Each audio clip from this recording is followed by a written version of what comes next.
puoi iniziare il suo discorso. Saluto Anna Rosa, Irene e poi ci vediamo dopo. Bene.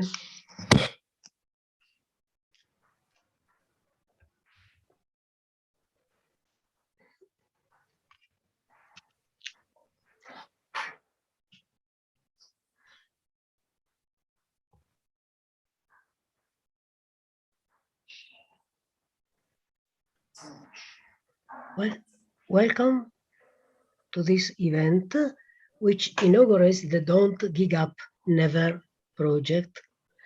First of all, I would like to thank our speakers for being with us today. It's a pleasure to hear about your views and the results of your field experience. I also thank CNEL for hosting the event physically and via its online channel. We wish to welcome you soon at these premises for our next events, hopefully in presence. Fondazione Brodolini is proud to continue its commitment on the subject, which, alongside the wider area of digital transformation, is the focus of several studies and activities. Specifically, we are involved in transnational research and mutual learning activities that analyze platform economies from various perspectives. From an urban perspective, addressing the development of platforms and their impact on large cities, as well as the possible responses by municipalities. And from the standpoint and experience of platform cooperatives, which present interesting alternatives to the dominant model for their ability to create communities of workers able to share resources and knowledge. But we should note that they also face problems, for instance, the difficulty to guarantee adequate remuneration from freelancers competing in highly deregulated markets. These activities are enabling us to strengthen not only our knowledge, but also our capacity to elaborate proposals able to inform and influence policymaking.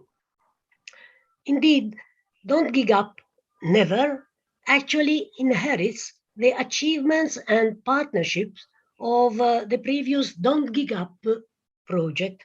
Between 2018 and 2020, we had the chance to follow closely the developments on the gig economy in public debate, disputes and collective bargaining, legislations and court cases, both at the country level and from a comparative standpoint.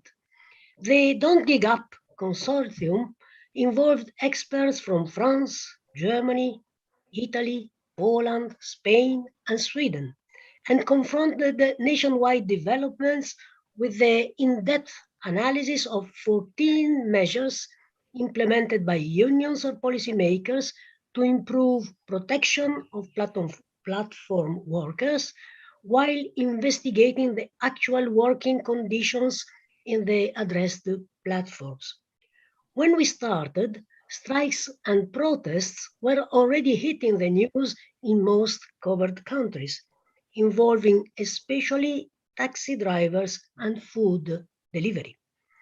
The analysis helped to shed light on existing contradictions between the often vaunted freedom allowed to platform workers on when and where to work, and the real risk that technology and algorithms are used for the very opposite aim, pushing self-employed workers to compete against each other for a job.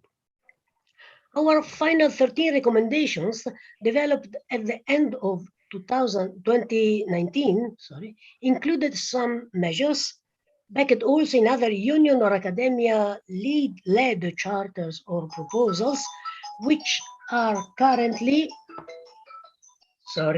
this is not,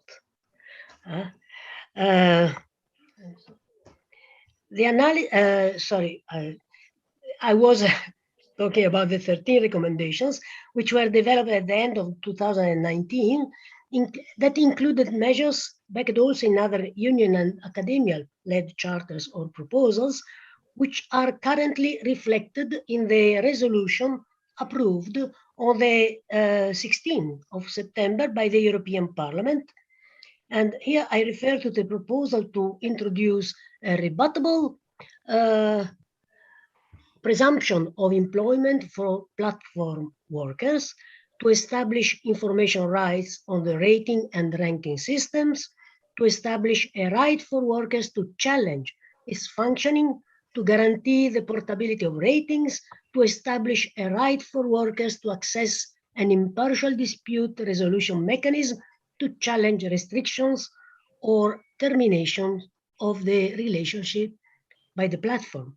And finally, to introduce safe online mechanisms enabling workers active on a platform to privately and securely identify each other and communicate between themselves.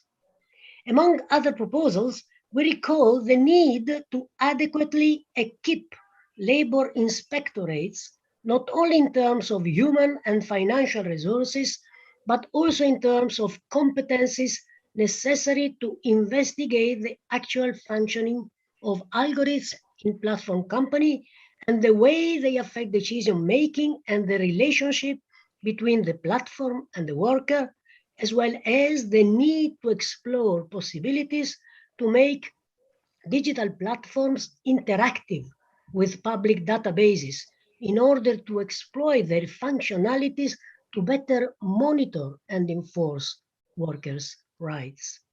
So our new Don't Give Up Never project aims to build on this knowledge while extending both its geographical scope, we now cover also Estonia, and its focus centered on platforms active in sectors other than transport. Thus, our consortium involves the Tartu University for Estonia, the Research Center 𝗟𝗂𝗍, and the Trade Union Force Ouvrière for France, the Trade Union Verdi for Germany, 𝗟 and CNEL for Italy, the Institute of Public Affairs and Solidarność for Poland, the Union UGT from Spain, and the European Confederation of Trade Unions. While so far the controversies and political attention have mainly focused on passenger transport and delivery platforms, the new project, wants to analyze in more detail business models, work organization, and working conditions in platforms active in other sectors, which are much less visible, but according to available estimates, affect equal, if not greater, shares of workers. There is a great variety of contexts, platforms, and occupations in our field of observation range from plumbers to health professionals and software developments. And platforms may act simply as marketplaces, job intermediaries, or as actual employers of freelancers. So the various options have different consequences and call for different remedies to ensure that digital workers are no worse off than their colleagues who work offline, and that technologies are not a viaticum to make certain rights more difficult to monitor and enforce. Actually, we want to reach quite the opposite. So, despite the difficulties in tracing the contours of a rapidly evolving phenomenon, research conducted in some countries or at a European level, such as the COLLEEM study, has helped to sift through existing differences, also mapping differences in platform workers' preferences and working conditions. So over the next 2 years, we will build on this existing knowledge to investigate in detail the actual organization of work and working conditions in the platforms of the countries concerned, also exploring the results of targeted policy measures and looking for the best ways to respond to workers' needs. So today's meeting is important in this respect to collect the contributions of the experts involved in studies of the subject and to address current and future developments at the EU level. The Parliament and the Commission have been working on proposals and reforms capable of embedding platform work into the social values of the Union, a challenge that is not easy and which we are looking forward to helping to tackle. So, thanks for your work, for your future involvement, and welcome to all. Thanks very much for being here. Thank you. Thank you very much, Anna Maria, for your introduction. Well, it is great to be back here to almost the normality, if we can say that, and to see actually many familiar faces, Anna Rosa, Irene, Brando, and colleagues, our colleagues from ETUC. So it's great to be here with you all. Thank you very much for coming. Thank you very much for having accepted our invitation to join this kickoff workshop of 𝗕𝗿𝗄𝗃 project with Fondazione Brodolini and our research unit dealing with industrial relation and gig economy. Our time is limited. We are going just to start. We have more or less 50 minutes. And what we would like to pursue in this workshop is what I believe is the potential clue of our understanding of what is the connection between the gig economy, work regulations, and the future of this industry at European level.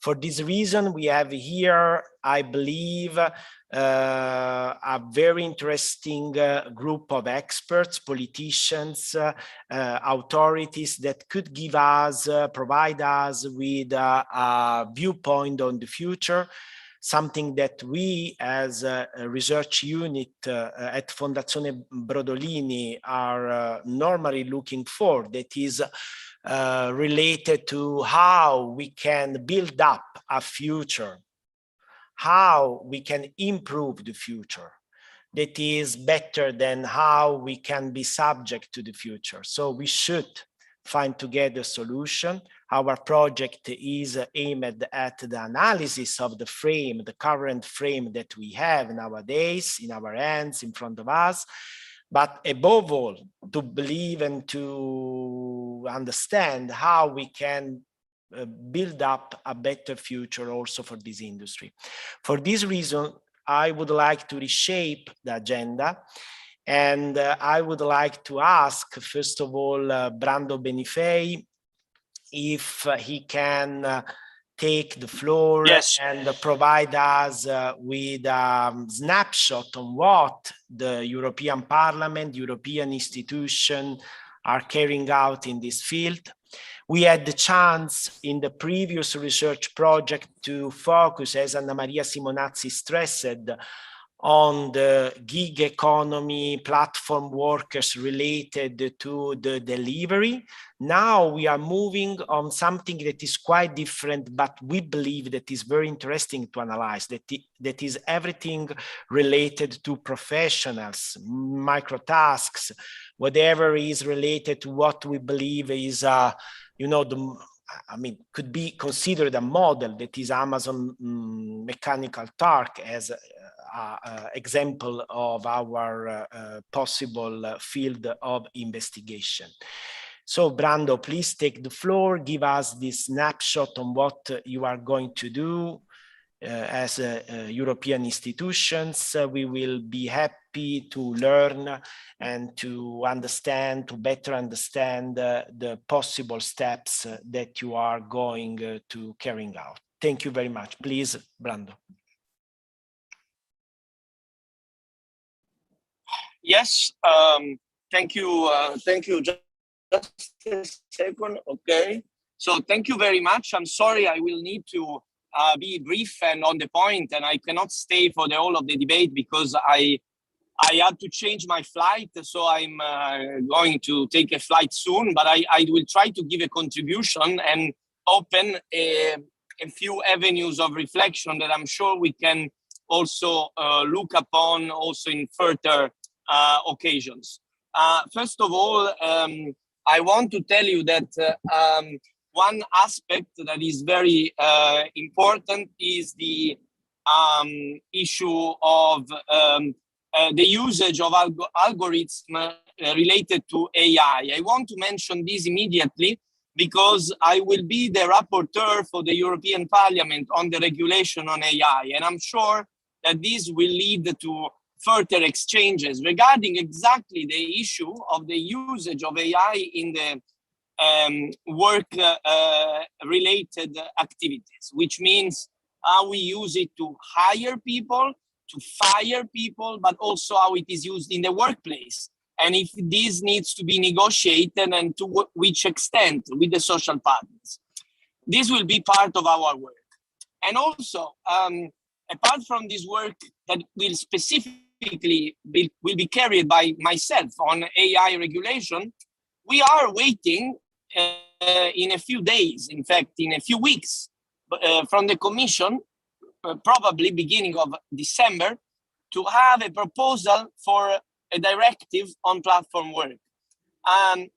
We hope it will be based on the work that we have already done as Parliament, that has put some principles on the table. One big issue, obviously, is the issue of the presumption of employment, of being not self-employed, being part of the, sorry, just a second, to be not self-employed. So a presumption of being employees. This is that needs to be, there is a reversal of the proof because in the proposal of the Parliament, because we have seen too much misclassification. And so there is a need for a further protection for workers in the field. And we have pushed for the issue of the negotiation of the use of algorithms and at least transparency and information on how they are used in the sector.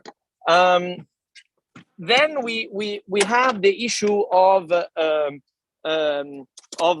fighting against the idea of a third genre for this kind of workers, because this was a debate that was there with the Commission, with the Parliament, with some part of the political sphere, to have a kind of third classification, not self-employed, not employees. This is something that we rejected because we see only a lot of space for, again, for abuse. If we look at this kind of approach, we think that it needs to be clear that we are not talking about special workers, but often of workers of traditional kind of work that simply is organized with an innovative business model that we should support, that we should be happy that it's developed because it's part of our innovative ecosystem. But it's often old work, it's not a new work, so it can be classified with the existing categories. The point is which ones to be used, and this needs to be tackled. Obviously, we are looking at very, I mean, when I look again at the AI work, we are looking at issues like the level of control on the workers, the surveillance, issues that will be in need of I would say, a further discussion on the balance that we want to build. But I think the important news to give you is that as we are advancing on the AI, as I said, but also on the Data Act, because the usage of the data by collected from workers, I think it's a very important topic. But also we are expecting a legislative proposal, finally, from the Commission on platform workers, which will touch different aspects. You said that you have a project now. You looked first more on the delivery, now on different aspects. And I think that the platform workers directive will need to be encompassing. It needs to be able also to adapt to the changes that we will see in the ecosystem of this work sector that is quite complex and different. So from my side, this could be some inputs, knowing that it will be very important that when the proposal from the Commission, which then will be amended by the Parliament, and we hope it will take some of the ideas that Parliament has already put in place with the resolution on the topic that was approved recently. I'm also sure, I tell you, because I know that many Italian parliamentarians will be involved. So I think that in the work. So it will be important to also talk again on the actual proposal of the Commission when it will be on the table. So thank you very much. And I hope you can have a good discussion, and I will look forward to the conclusions of it. Sorry that I have to leave earlier than expected, but I hope I have given a few inputs that can be useful for the discussion. Thank you very much. Thank you very much, Brando. We are happy that you could join us. We assisted to your capacity to mix up several activities. Thank you very much, and good luck for everything. And now I would like to ask 𝗂𝗂𝗱𝗄𝗃 𝗍𝗂 to take the floor and to provide us with, I believe, significant insights on this in this field. 𝗂𝗂𝗱𝗄𝗃 chaired an important research unit dealing with this matter, and we all had the chance to read the materials they produced. She is now in charge of for the elaboration of policies concerning artificial intelligence and workplace regulation with the Italian Minister of Labor.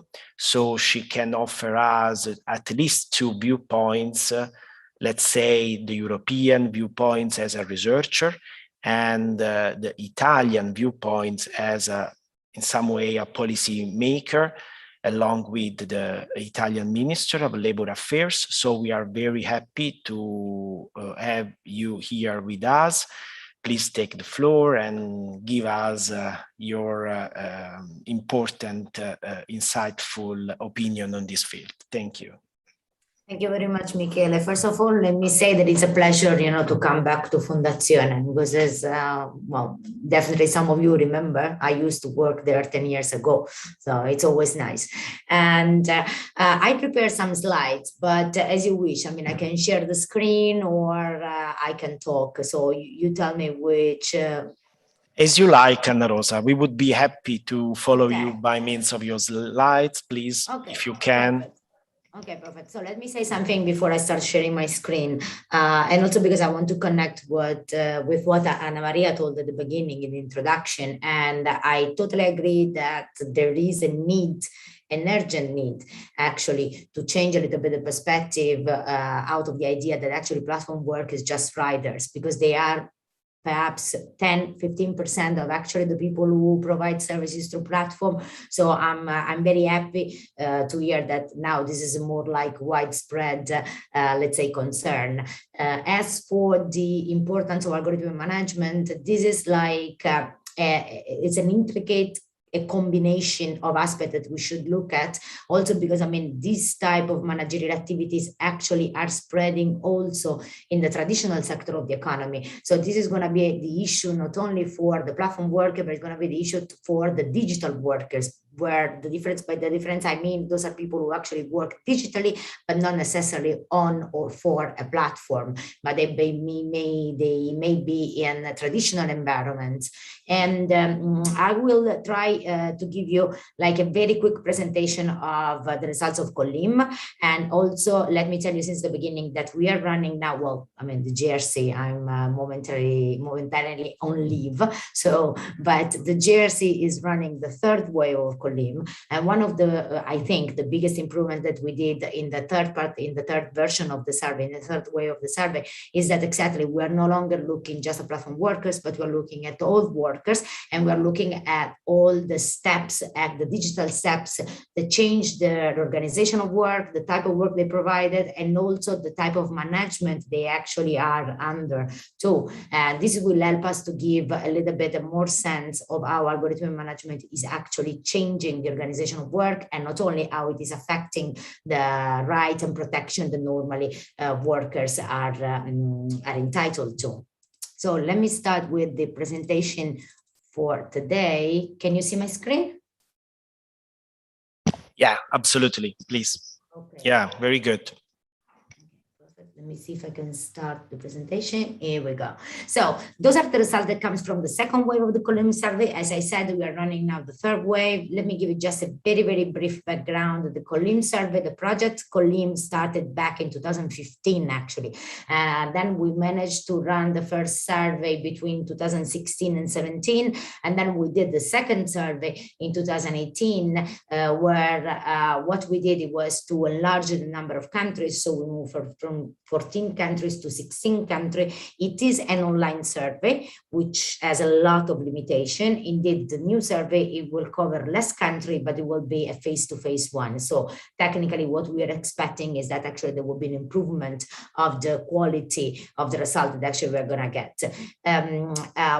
What is the structure of the COLLEEM survey? Which were the focus that we want, you know, to the result that we want to derive from this survey? Well, first of all, we wanted to identify who are platform workers and how we can classify them. And then the second point was try to understand which are the conditions of their work. So let me move directly to the first slide where I present the classification of platform workers. What we did here, we want to make clear that actually people who work on platform are not like the same as people who work in traditional sector.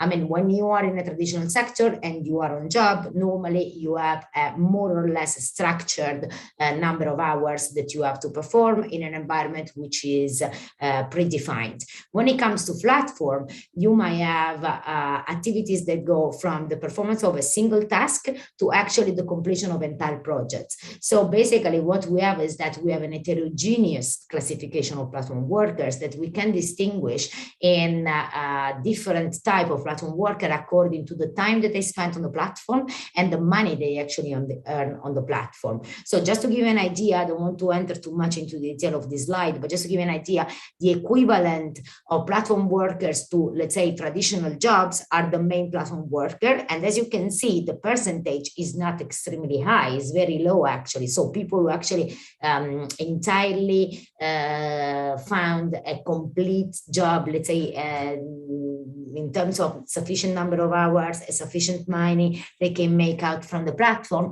is still like a small percentage. It's a percentage that it goes around 2% of the entire population of platform worker. However, on the other side, if you look at the secondary platform worker, which are the people who normally do this kind of activity either on the side or they do it, but they would like to do it for more, is this number jumps up to about 10% for the European country that actually we have been looking at. The first question, of course, that we want to understand is to have a picture of who is the typical platform worker in Europe. Well, the result shows that basically the typical European platform worker is younger with respect to offline workers, let's call it this way. Generally, the average age is about 35 years old.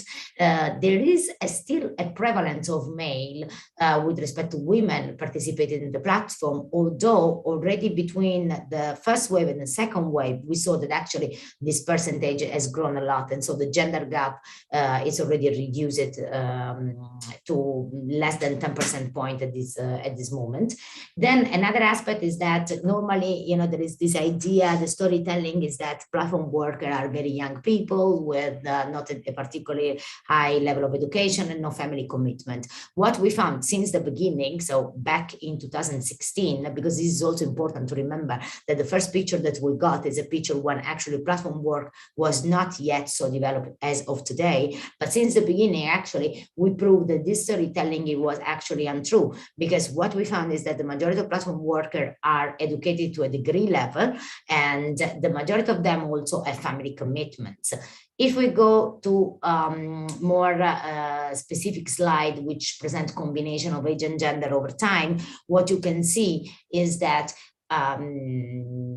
over time, the share of women that actually start working in platform has increased in general, but in particular has increased the share of women that participate to platform work as their main activity. So this is an interesting aspect.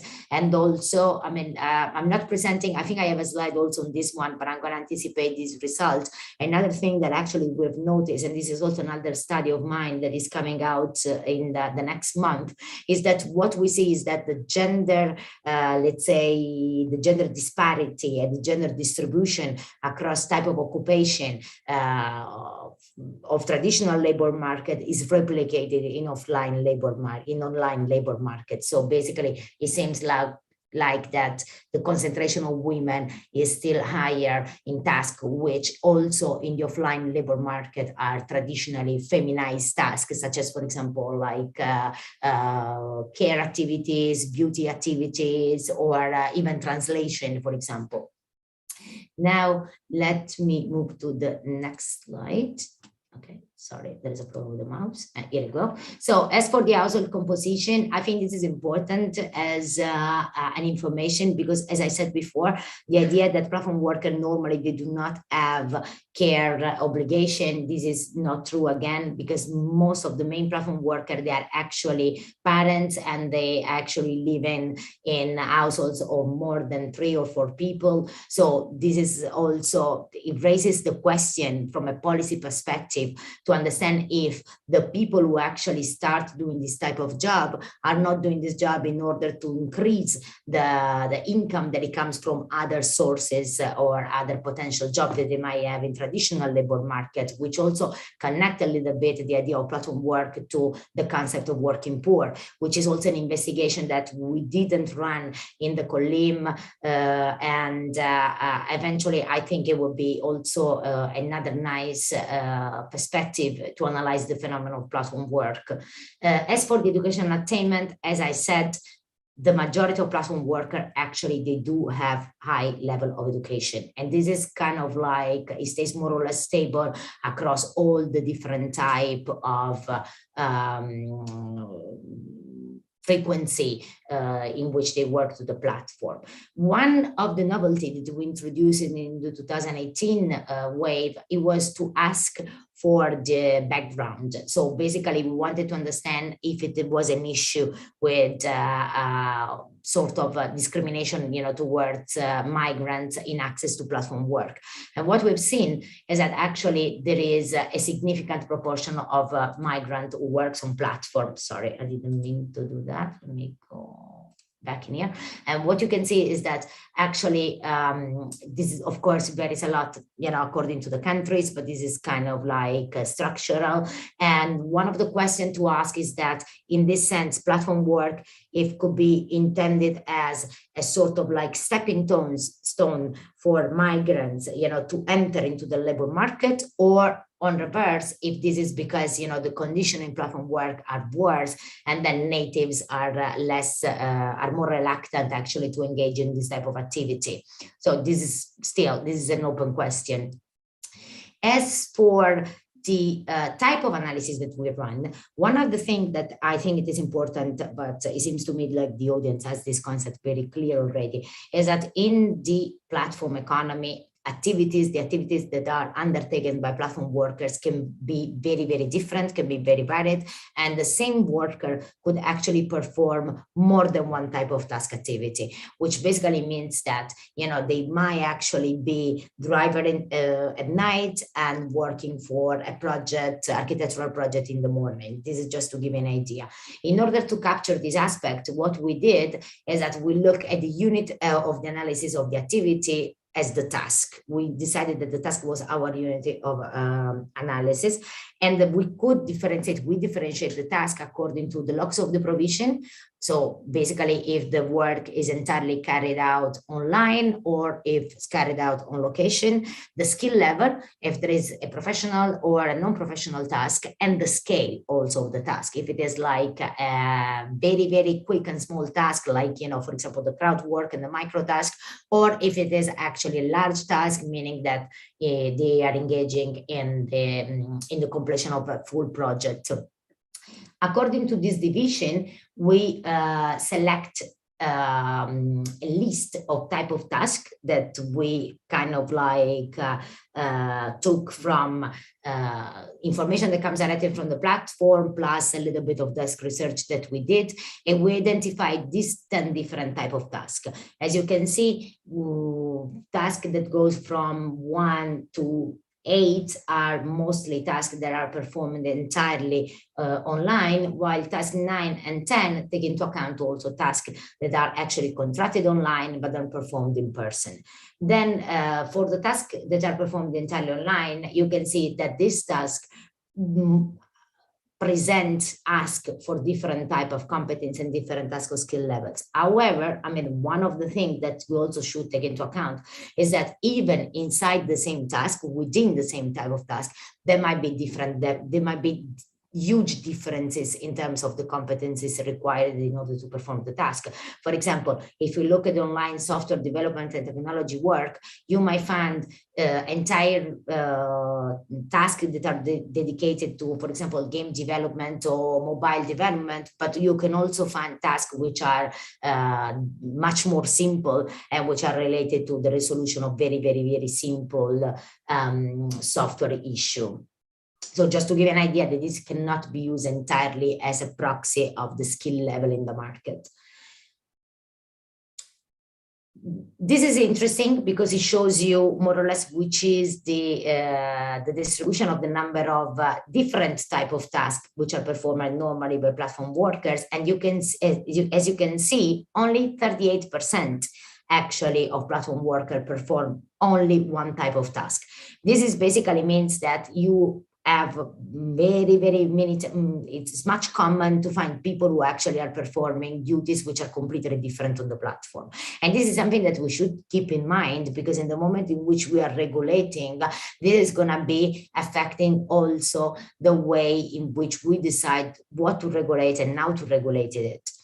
Then in this map, what we present is the differences of distribution between on location and an online platform. I mean, this is kind of trivial. As you can see, online tasks are performed almost all over Europe, while the on-location tasks are very, very, very restricted to metropolitan areas and big cities in Europe. And I mean, this is not surprising indeed. I mean, now, however, this picture might be already changing a lot, because just to give you an idea, if I remember correctly, when we did this survey in 2018, Deliveroo had only 60 cities in Italy, but by the end of 2019, they kind of like upstaged this number to 120 something. So, I mean, like there was an exponential growth on the number of cities that actually they were serving. So even this picture might be different now. As for the distribution, which type of work by online platforms take most of your time? This is the question. As you can see, this is basically describes the number of hours spent in doing each of these activity for platform workers who do only one activity, or platform workers who do more than one activity. Basically meaning that if you actually do more than one activities, you have to pick the one where you spend most of the time. So what is interesting, which is the takeaway from this slide, is that, and again, this is kind of like confirm what we were saying at the beginning, the majority the greatest number of hours spent on platform are actually performing activities which are entirely online, either professional or non-professional. As you can see, in relative percentages, the on-location bars are lower than the professional and non-professional one, both in 2018 and 2017 for both main platform worker and monthly platform workers. And the last slide, which I decided to add, that actually comes from the first wave of COLLEEM, but I used the same one because the picture didn't change much in the second wave, is the distribution of the type of provided services by gender. Okay, so the way of reading the slide is this one. So basically, the pink line that you can see, the dot picking line, displays the gender parity line. So basically, it tells you. Above this line is telling you which are the services where women exceed men in absolute value. And you can see that this is, I'm sorry, but I just realized that actually in the picture you cannot read which are the services. Okay, I'm gonna tell you which are the services. And you can see that the only 4 points, 4 dots, which are above the parity line are the one corresponding to on-location services, which is basically delivery services, and which includes not only transport, includes more than transport, includes also care services and ancillary services, which are all the services which are related, for example, to beauty, healthcare assistance, and care activities, other type of care activities. While if you look below the gender parity line, the blue line represents the actual female-male ratio into the sample. So basically the way of reading it, and as you can see, the activities are ordered according to the percentage of female in each of the activities. The one that you can see where there basically are no women is software, which is the first one on your on the left, I guess, well, the one close to 0. So this one is software, which is followed by sorry, I cannot read it even myself now. I can't remember it by heart. Anyhow, I mean, this is this gives you like a very, very good perspective on how gendered the online labor market is, and how actually is reflecting very much the same type of distribution across type of work that actually is already seen in the offline labor market. So now, since I don't know how much time do I have? Thank you. Yeah. Thank you very much, Anna Rosa. Are you going to finish? You should. Yeah, no, it depends. Yeah, exactly.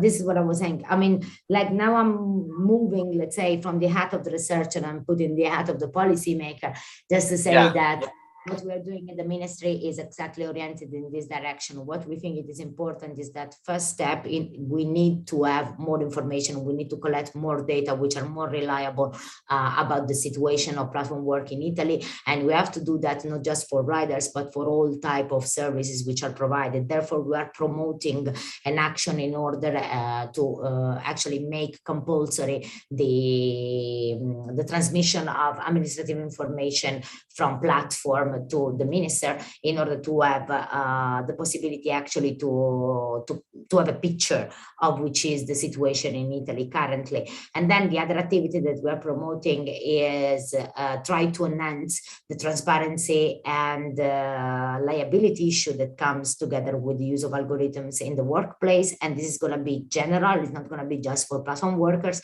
And the idea is that, of course, I mean, we want to provide even like the social parties with tools that they can actually use in order to equilibrate and balance the labor market in Italy.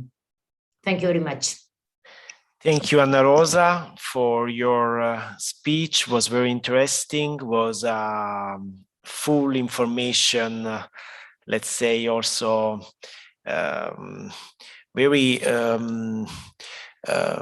very significant also for the method that you used. So it was interesting for us. It was a way to interlock with your work, with your important work. Maybe you should go back to the, without slides, so we can see again the normal, yeah, thank you.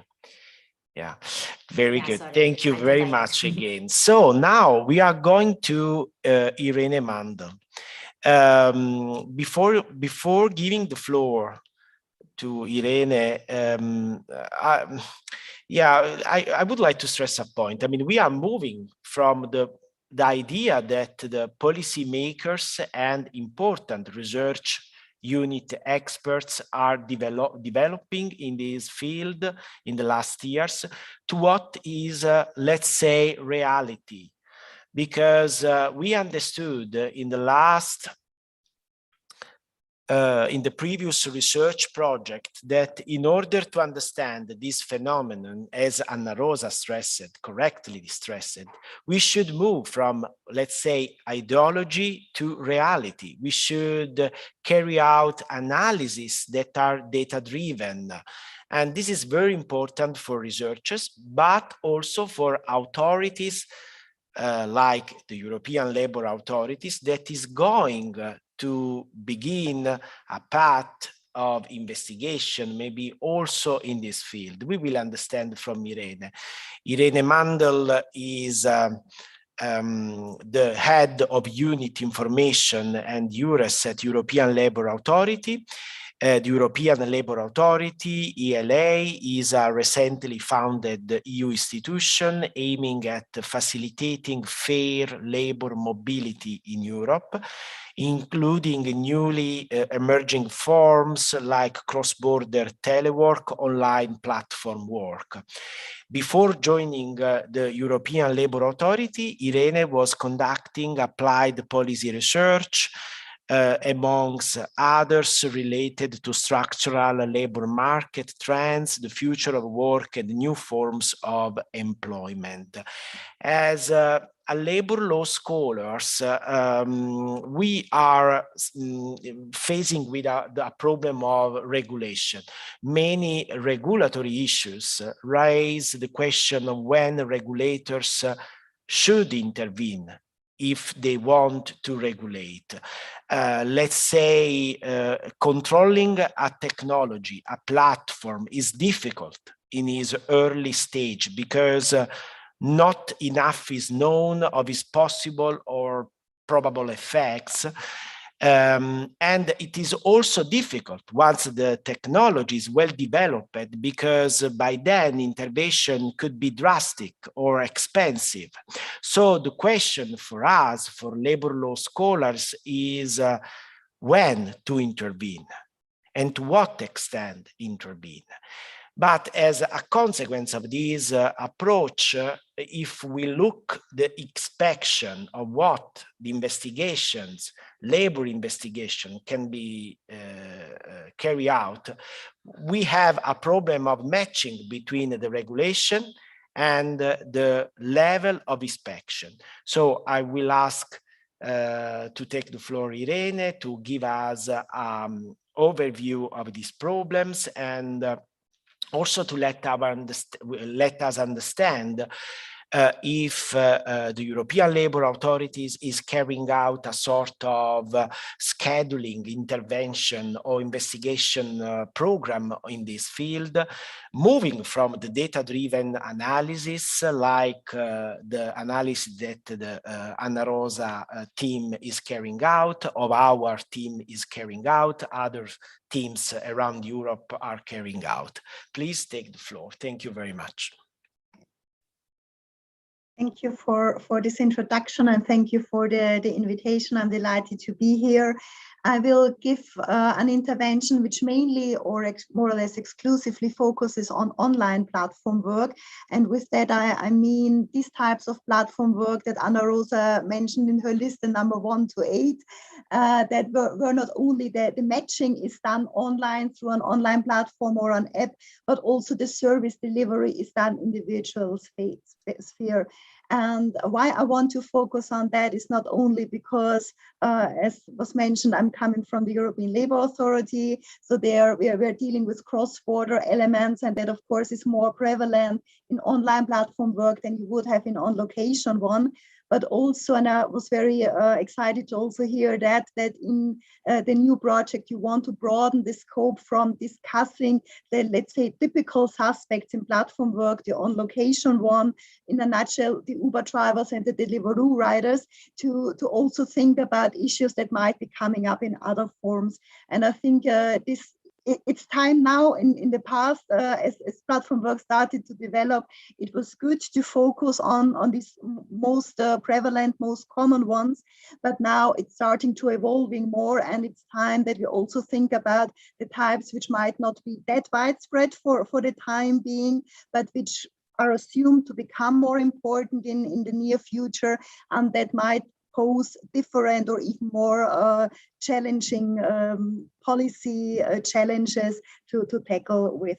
So that was just a brief introduction, what you will hear in the next couple of minutes.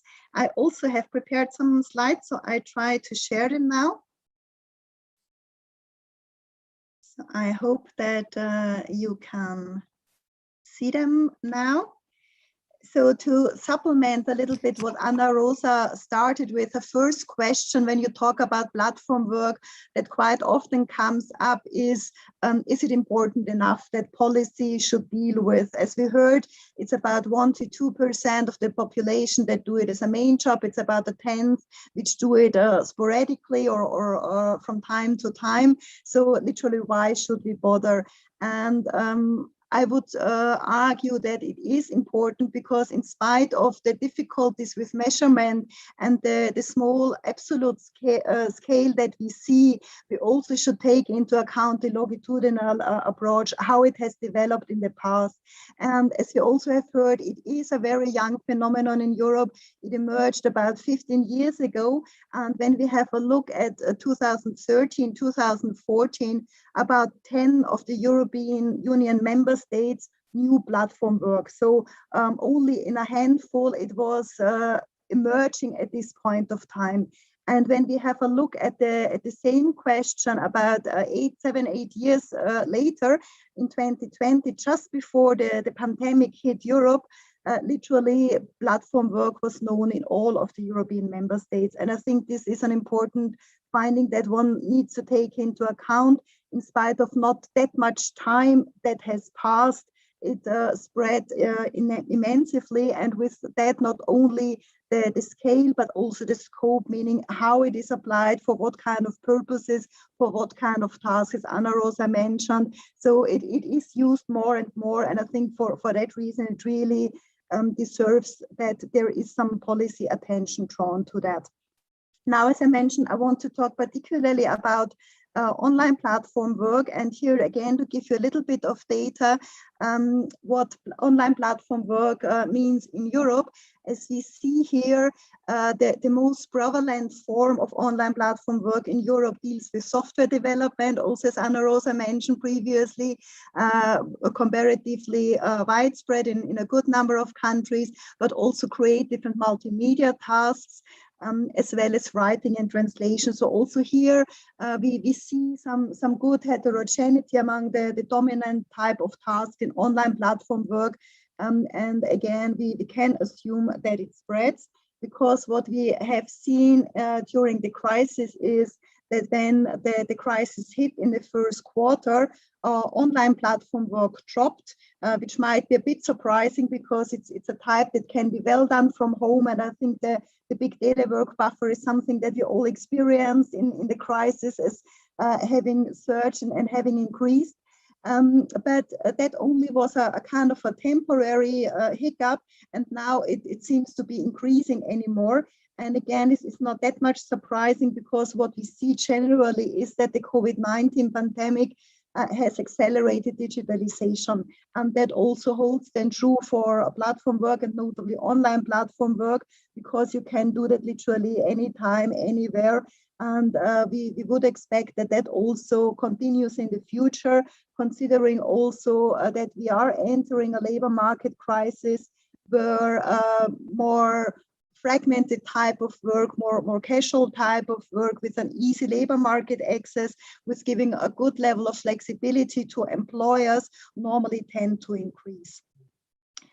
So that said, why is it important to look about it? There are inherent opportunities for platform work as well as for online platform work, but there are also some risks and some challenges. And it's important for everyone to know, so not only the workers, that they are prepared to what to expect, but notably also the policymakers, that we can ensure that it is decent and fair work. And to give you just a bit of differentiation, and I fully agree to what Anna Rosa and also previous speakers mentioned before, we really need to bear in mind that there is a big heterogeneity within platform work and what that implies for employment and working conditions, and that they also result in policy initiatives. So because of the limited time, to just give you two examples, starting with click work. With that, I mean small-scale tasks that don't require a lot of expertise, a lot of experience. They are kind of routine, and they are normally small in scale, and as said, literally can be done dispersed from all over the world. So here, the biggest opportunity that is most generally promoted for platform work is that this type of work grants an easy access to the labor market, because as said, there is not much skills required. It can be done quickly. There is a good part of offer on that, and normally it is not related to a lot of administrative burden and bureaucracy to get into that. And related to that, and of course, it's a good means for income generation, either as a main income, which we heard comparatively rarely, but more to supplement another income that one has in their offline working life.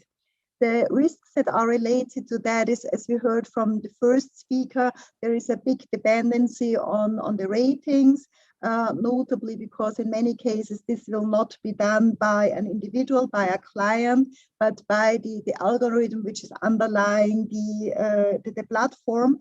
That comes then in line with the algorithmic task assignment, and in many cases, and also some control and surveillance.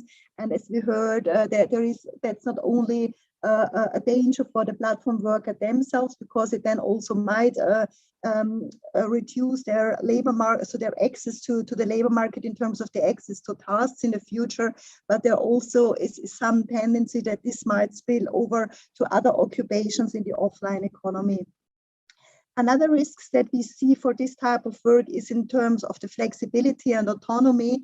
Normally, this is an element that is highly promoted for platform work, notably online platform work, in terms of it's completely up to the worker to decide what they want to do, how they want to do it, when they want to do it, how much they want to work, which in principle is fine.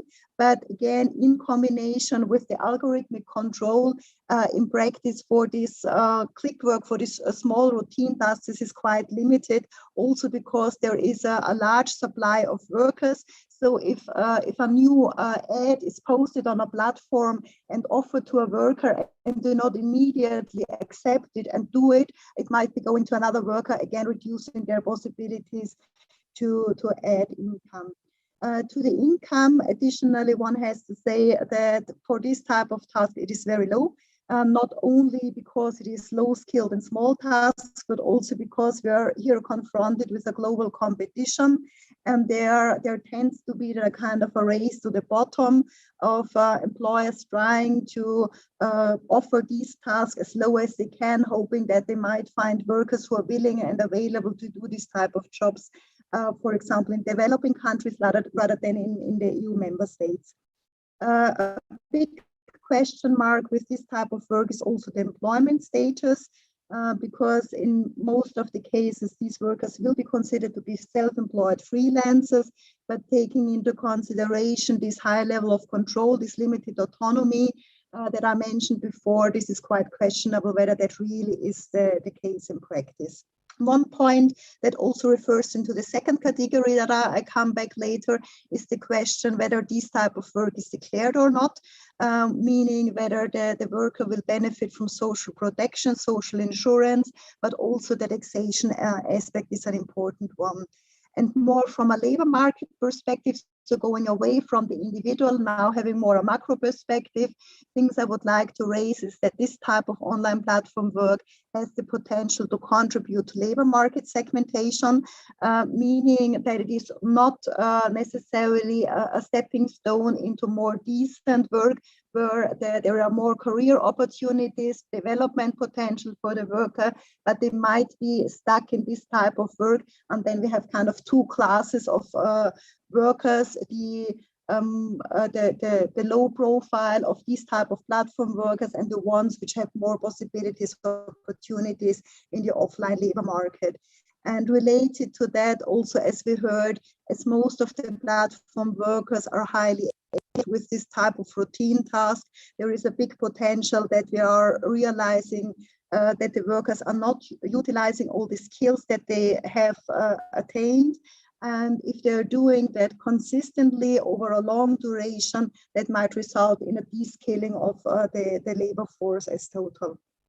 The second type of online platform work that I want to give you a few hints are a kind of the opposite of the small routine tasks.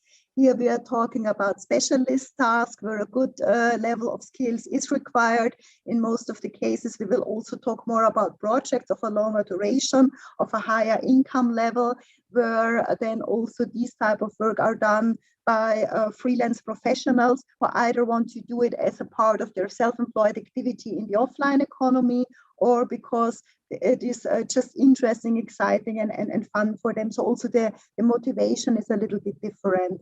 The opportunities for this type of work is that if they're really doing it with the intention either to become self-employed and to try out self-employment, or they are already self-employed and use the platform only to get additional business, then what they can benefit from is then the real flexibility that I mentioned before that is lacking in the online click work.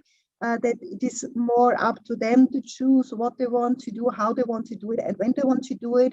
And it also gives them the opportunity to try out or to further develop what I call here transversal skills, meaning entrepreneurial skills in terms of how to deal with clients, how to self-organize. What sometimes is promoted with this type of work, it also contributes to the occupational skills development. This is what, from the research that I was involved in, we don't see, because these workers tend to go for that task where they have already the skills to come to a better ratio in terms of the time they need to spend for the task and the money they earn. I already mentioned in terms of the risks, the dependency on ratings and undeclared work that holds the same for the more specialist tasks and for the more routine tasks. What additionally comes here for the specialist tasks, they tend to be a higher work intensity than for a comparable task in the offline economy, because again, the same mechanism that there is the virtual cloud worldwide who might want to do that job, and that requires then sometimes from the clients that they offer shorter periods to really have the results available. And what the biggest risk here is around the payment, less so that it might be a lower payment level, kind of under the market rates compared to what I mentioned before for the routine tasks. Here it is more that it is much more unpredictable, particularly if platforms are offering a mechanism where it is not guaranteed to the worker that they will be paid for the service that they do, but it is a kind of a contest where a good number of workers already provide the service, like for example, creating a logo or a marketing slogan, and then it is up to the client or the algorithm to decide whom of them gets paid. Then they have a good chance of spending working time, which is unpaid. And the second big part of the unpaid working time for this type of work is that they, on the one hand, have to spend comparatively much time for organizing their profile so that they attract the clients on the platforms, but also to search for offers, which then quite naturally is not paid. On my last slide, I want to give a few policy recommendations also from my side. So what I would strongly recommend is that the starting point for any policies, any legal approaches that we're talking about platform work, platform economy, needs to come with a clarification. What do we understand by a platform, by platform work? Because otherwise there is a high possibility that any regulatory frameworks that can be legislation, but also collective agreements, just don't hit the target group, or that can't be really enforced in practice, because there always might be leeways out of saying, well, I'm not covered by this regulation because the definition either is non-existent or not concrete, not specific enough. Then a second point that I want to make, getting back specifically to the online platform work, for the time being, there are already in Europe a good number of so-called initiatives emerging, meaning those are instruments coming from governments, from the social partners, but also from grassroots organizations, meaning the platform community themselves, that started to tackle these issues that have been identified as being a challenge with platform work. And I was involved in an activity where we collected in a non-comprehensive way more than 150 of such initiatives, and among them there were literally none which was exclusively targeting online platform work. Either they have not specified the scope, just saying we cover all platform work, or they were exclusively dealing with the on-location platform work, notably related to transport services, but we didn't find any specific solution for the challenges related to online platform work. And why it is important is because I mentioned there are particularities, and from a worker's perspective, and now particularly in a labor market crisis where the most vulnerable are hit first, a big issue here is the aspect of social protection and taxation, notably in a cross-border situation where it is unclear in which country should the worker or should the platform pay contributions, but then also be entitled for benefits if needed.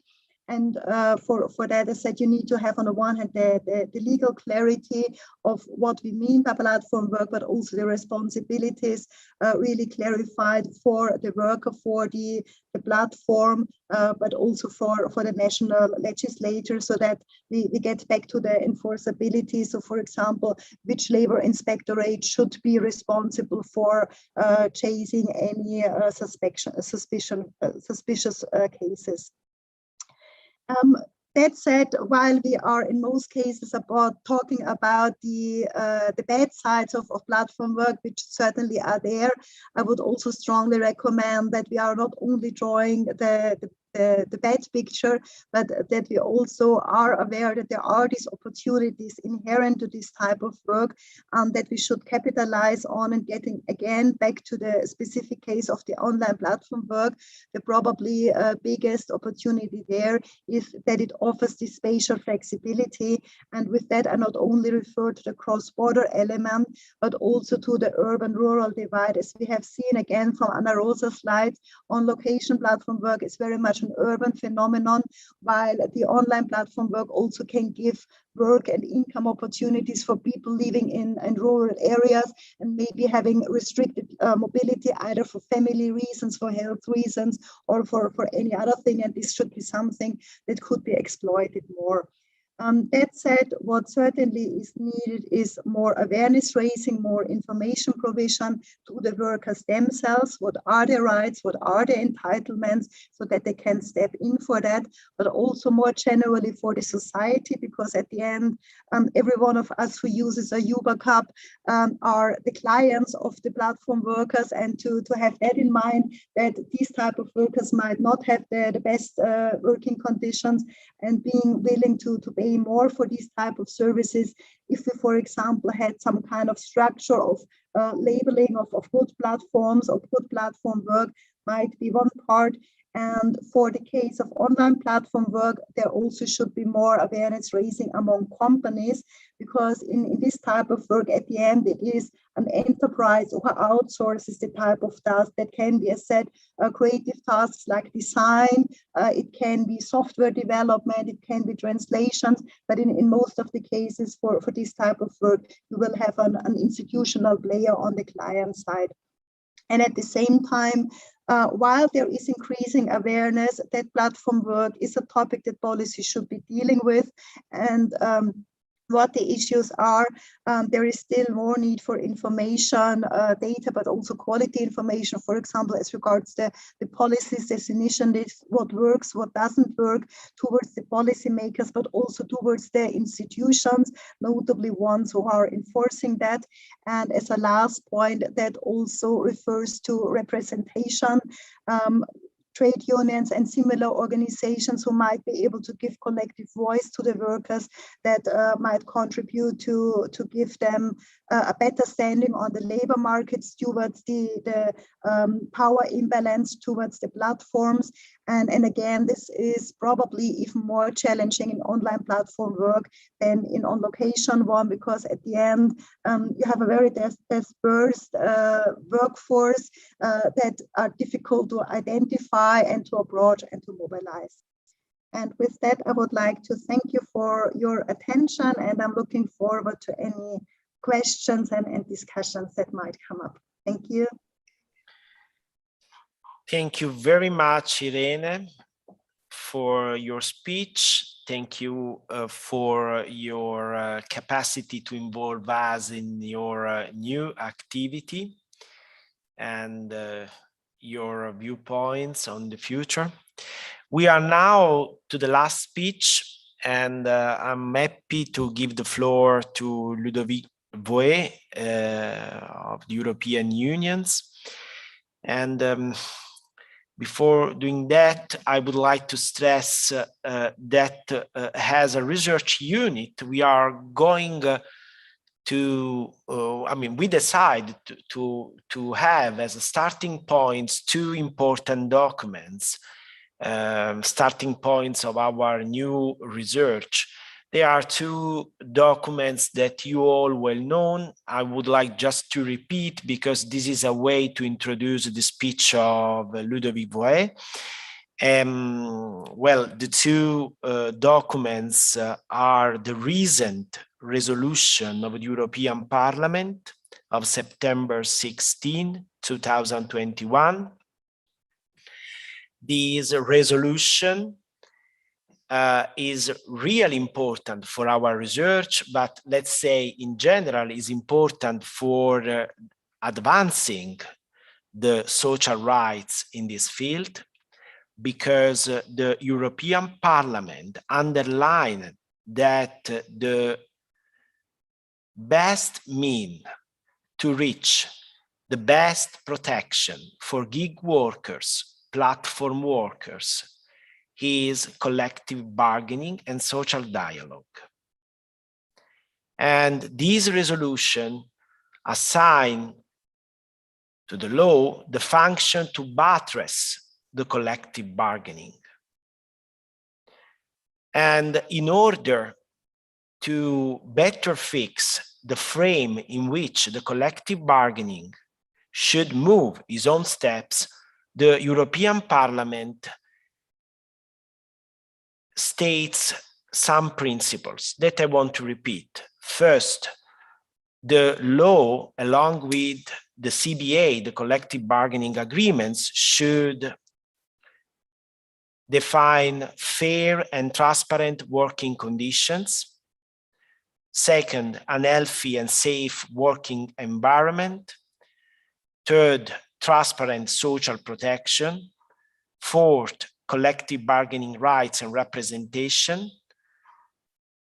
Training and skills, algorithms and data management, and some other recommendations that are propedeutical to such principles, to the realization of such principles. The second document that we will use in our research as starting points of our internal debate is related to the European Economic and Social Committee. We have here an opinion that was adopted last year, September 2020. And in this opinion, the platforms that are considered in the frame of the business line, and they stress that they are generally positive, they have a generally positive impact on economy. Well, this platform are defined in relation to the function of employers rather than supply and demand intermediaries. And this was a point that we reached in our last paper, in our previous paper related to our research. Platforms could be seen, could be analyzed as employers, could be in some way considered as employers, or maybe as a temporary work agency, was one of the points on which we discussed a lot in our previous research, and we reached a sort of possible positive idea on this conception. What we would like to do now is to go further. So I would like to ask to 𝗷𝗵𝗵 if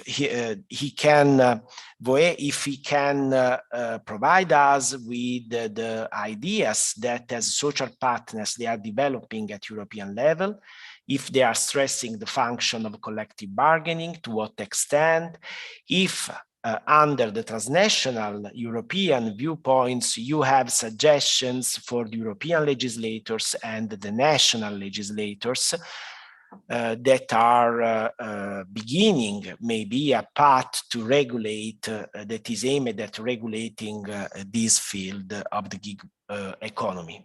Please, 𝗷𝗵𝗵, the floor is yours.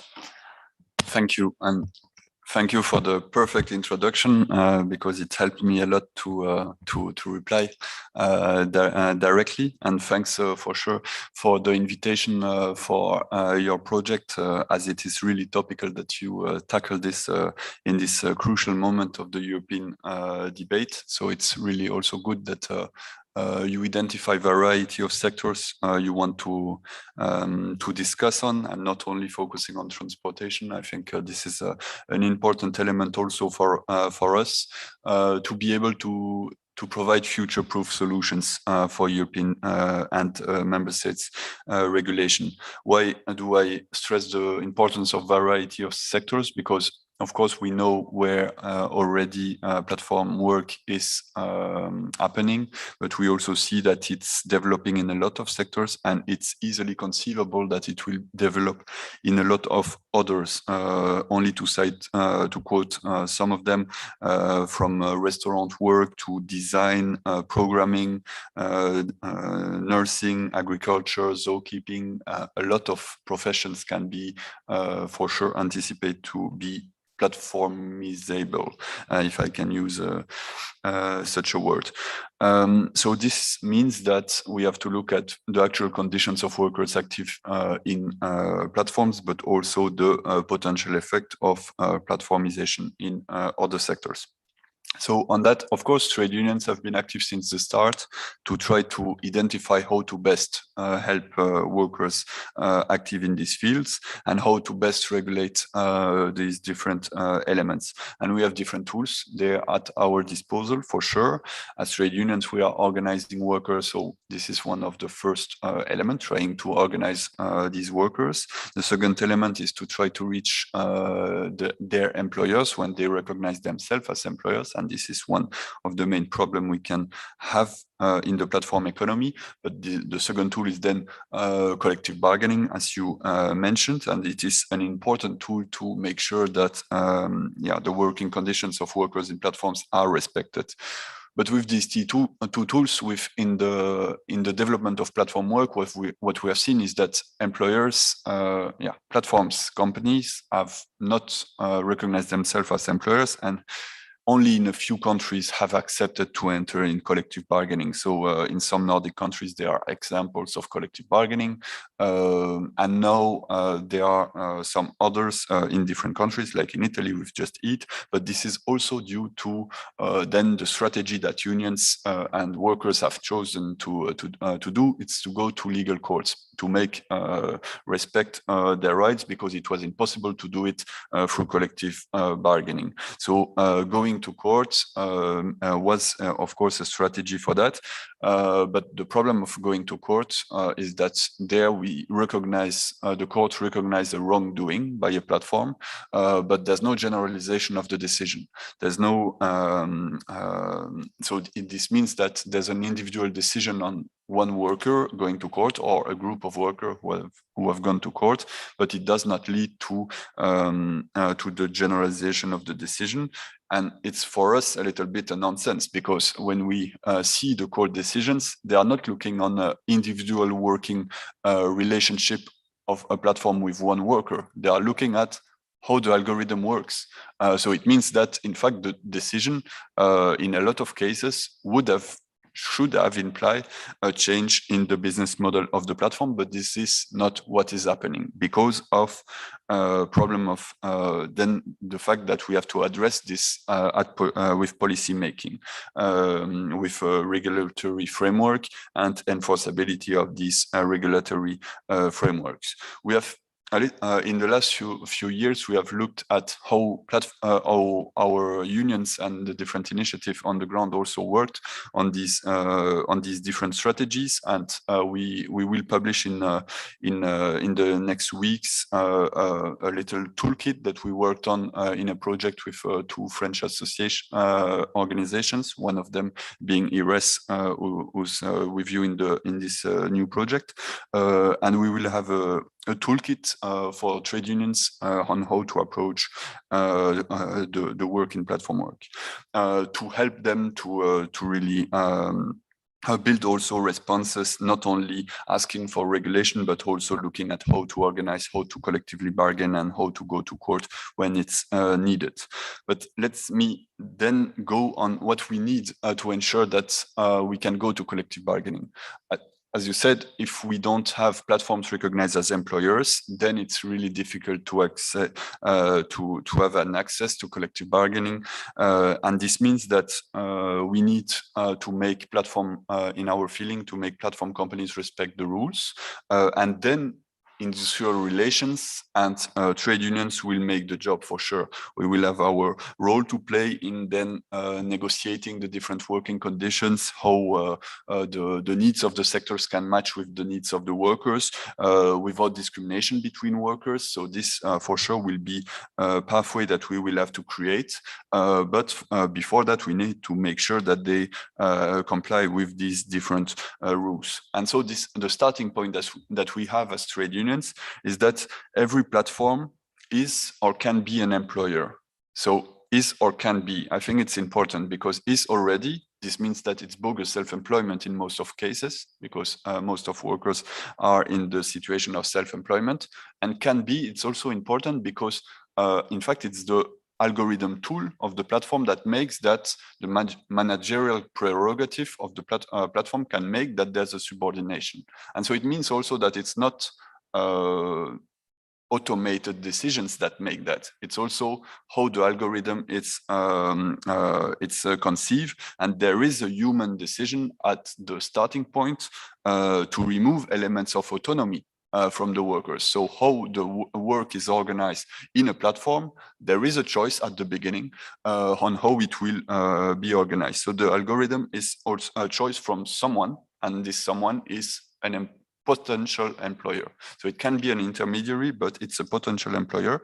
And as soon as they will have sufficient clients on one hand and sufficient number of workers on the other hand, they can also decide to remove the possibility of being a real genuine self-employed, a real intermediary in their case. So this means that there is a possibility. We have to take this starting point. And if we take this starting point and that we need a future-proof solution, then we have to shift the burden of the proof from the worker, the actual situation, to the platform, because because the platform has knows the reality on how the platform works, and we don't need to give to the worker this burden, nor to labor inspectorate or public authorities the burden to run after the platform to know how the platform is working. So we think we need a presumption of employment relationship, and this is what we are asking for, with a reversal of the burden of the proof.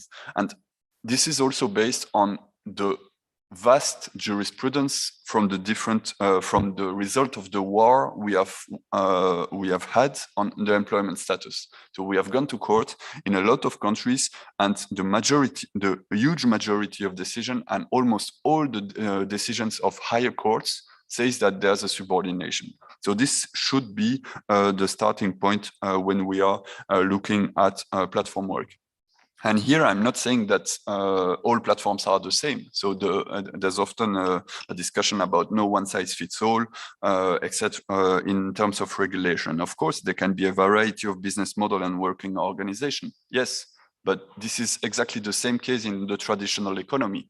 So there's nothing you cannot compare a service company with an industry company. So the business model can be really different. And this means that it's not less relevant to be protected on health and safety issues, on discrimination issues, on your access to the data protection of your, to be protected on minimum wage, on social protection, on if you work online or offline, it doesn't matter. You have to be protected on all these elements. If you work 2 hours a week or 40 hours a week, it doesn't matter. You have also to be protected on these for the job that you are doing. And that's where I like also that you mentioned the question of ideology and reality, because for us, the most important here is the primacy of facts. The ideology is that every worker have to be self-employed in the platform economy. This is ideology. And when we look at the primacy of facts, the reality is that there is a lot of bogus self-employment. So it's important to look at the reality and have the starting point of this reality. So this is why in the social partners consultation that we had this year, led by the Commission, before the European Parliament adopted a resolution that is really going in the right direction and asking for the same policy response that we are doing as European trade unions, we have to have a combination of a presumption of employment relationship, as I said, where we ask the platforms to go to challenge themselves to make a rebut of the employment relationship if they think that they are really dealing with a genuine self-employed.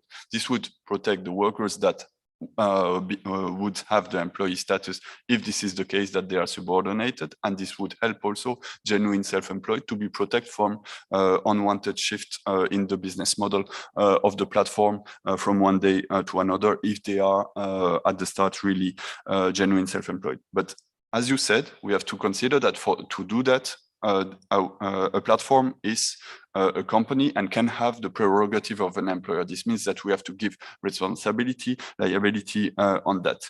What was important in the European Parliament, as we did also say in our response to the Commission as trade unions, is that there's no need for a first status in Europe. This means that we, with the employee status and the self-employed status, have what we need at disposal, and we need to make this respected. And I think this is where we are. We need to enforce, as I said, and have regulatory framework that ensure that platform companies respect the rules. You also addressed a little bit the question of the algorithm, and it's also an important element, I think, because the effects of the algorithm on the working conditions are huge, for sure. So we need for that to open the black box, the black box on how the work is organized in the platform economy. And to do that, the presumption of employment relationship is also the good tool, because it will be, if there is an employee status for these workers, then they will have also the right with collective bargaining. They should have also the right with collective bargaining to know how the algorithm affects their working conditions. But also we will know publicly when they, so public authorities will know if at the moment the platform company want to rebut the presumption of employment relationship, they will have to prove how the algorithm works to ensure that they can work with genuine self-employed. So this means they will have to prove how the algorithm is affecting working conditions to show that there's no subordination. So in that case, we will also know how the platform is working to ensure that we can anticipate the different effects of the algorithm on the working conditions. And I think this is an important element. The last element that will be tackled in the European directive, we hope to come on the 8th of December, is the cross-border dimension. And I think it's also an important dimension because a lot of workers are working in another country that the platform is active. And it's important to have rights for workers where the work is done to avoid online social dumping, if I can say that, that they are paid under conditions that from their countries and not on the conditions where the platforms want to put them. Thank you. Thank you very much for your speech. It was very clear. It was clear also the position of the European Union. We are going to close and let's define the main points of this kickoff meeting, and to thank all the colleagues that decided to join us, Irene, Anna Rosa, Ludovic, and our Brando, and Anna Maria as for the introduction. We understood that we should in some way add on top of the normal investigation concerning gig economy. That means the analysis of the legal status of the gig workers, of platform workers. We should add on top the analysis on the legal status of the platform as employer. We already began to do that, but maybe we should pursue this topic. We should achieve in some way a conclusion on this topic. So the right question should be, is the platform an employer? And if the platform is an employer, what kind of duties arise from the relation between the platform workers and the platform employer? We will see that at European level, at national level, domestic level. The second point that I noticed is related to the problem of how to strike a balance between stimulating tech innovation. We all in Europe are carrying out that. And on the other side, ensuring that these new tech approach, technologies, platform, whatever, do not pose risks to labor rights. And if I correctly understood, the main tool to carry out this balance is the collective bargaining agreement. So we should reason it around the function of the CBA in this field. And we should also understand at if and to what extent at domestic level there are good practice aimed at supporting the function of CBA in this field. However, we will have 2 years more or less of research in this topic. We are happy for that. We are happy of our team. We are happy of our international European teams, expert, unionists. We will have several meetings also with the platforms. And the next meeting will be in the spring, is programmed for the spring of 2021. We will inform you all, so you will have the chance to join us virtually, maybe also in presence, we will see.